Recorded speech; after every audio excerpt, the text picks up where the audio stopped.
Kondisi Suzuki saat ini sudah di ujung tanduk banget nih, yang mana kondisinya saat ini sudah hidup segan mati pun tak mau. Dan sayangnya, kondisi ini sudah lama terjadi dan dialami Suzuki. Makanya mereka masih bisa bertahan sampai saat ini walaupun dealernya banyak yang hilang secara goib. Jadi kerjaan mereka selain memproduksi motor, mereka juga pusing gimana caranya untuk bertahan di Indonesia.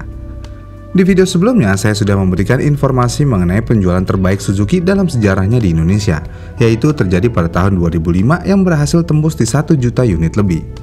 Kenapa Suzuki bisa sukses di tahun tersebut?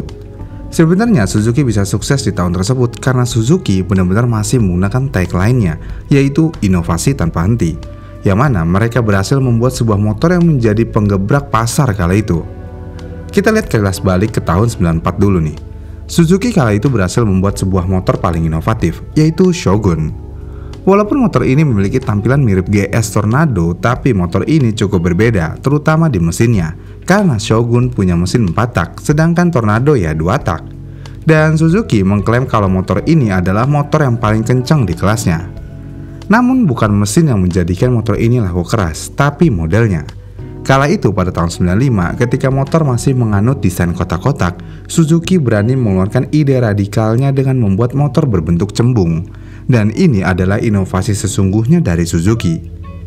Kemudian udah inovasinya yang sangat brilian, ditambah Suzuki tidak pelit akan pemasaran kalau dulunya. Misalnya, iklan Suzuki akan selalu menghiasi iklan TV nasional dan juga iklannya cukup ikonik dan keren.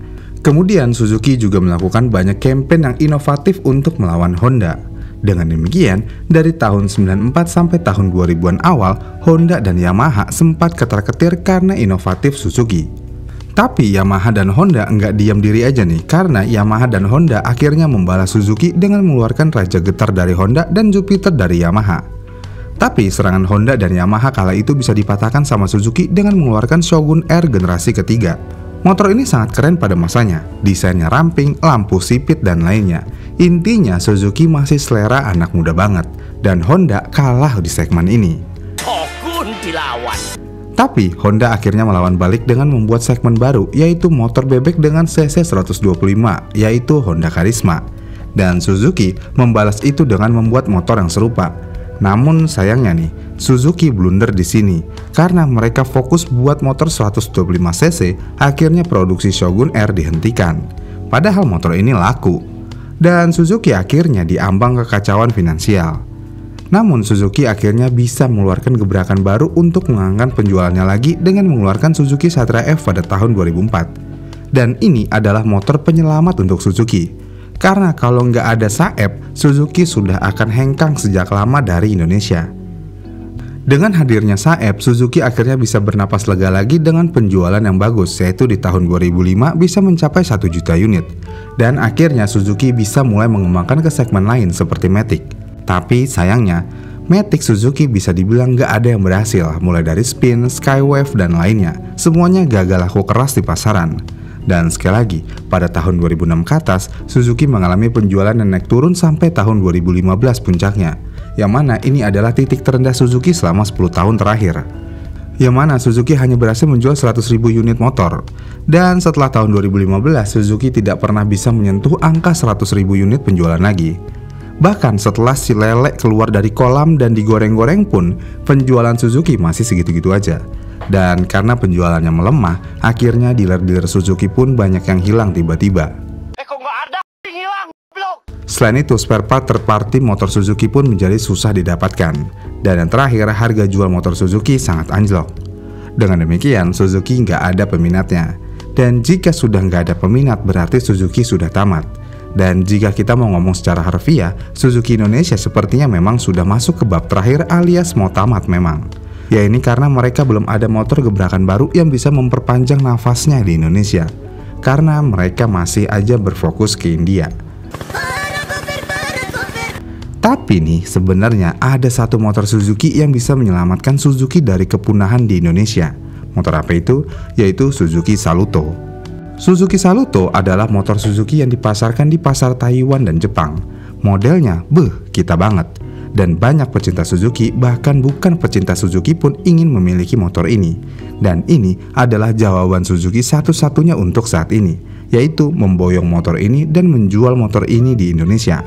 Pertanyaannya, kenapa hal ini tidak dilakukan oleh Suzuki sampai saat ini? Sebenarnya Suzuki Indonesia itu nggak buta dan juga udah kepusingan banget. Dan mereka juga tahu selera pasar Indonesia. Dan hal ini sedang dilakukan oleh Suzuki. Tapi Suzuki Indonesia kesulitan memboyong motor ini. Tapi kan sama-sama Suzuki ya, sebenarnya apa susahnya sih emangnya?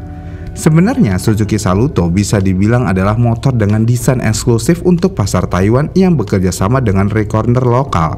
Jadi status Saluto bukanlah produk Suzuki global. Itu kendala pertama. Kemudian kendala keduanya adalah harganya yang cukup mahal untuk pasar Indonesia.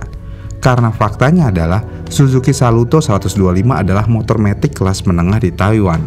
Jadi dengan kondisi pasar yang mendang-mending, kalau Suzuki pun berhasil membawa motor ini ke Indonesia, sepertinya akan menjadi bahan mendang-mending lainnya.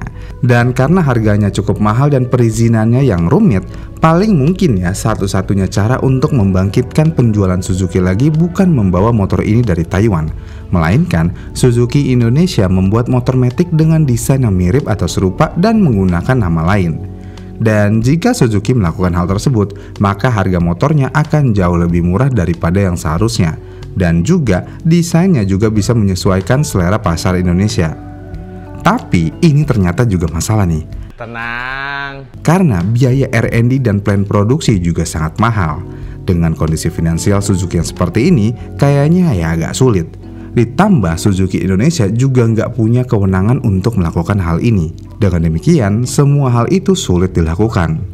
Ya udah, jalan satu-satunya adalah print the phone.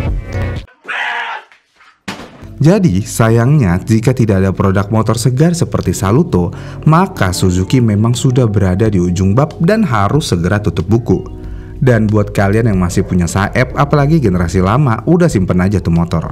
Kalau Suzuki cabut, tunggu 5-10 tahun lagi deh. Saeb pasti harganya mahal, karena udah jadi motor antik.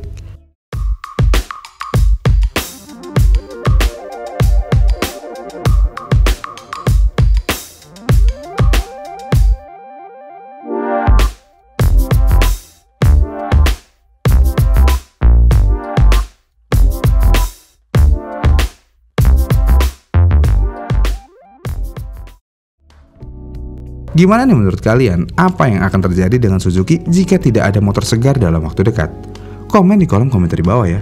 Jika kalian suka dengan video ini, kalian bisa like dan subscribe channel ini. Dan sampai jumpa di video selanjutnya.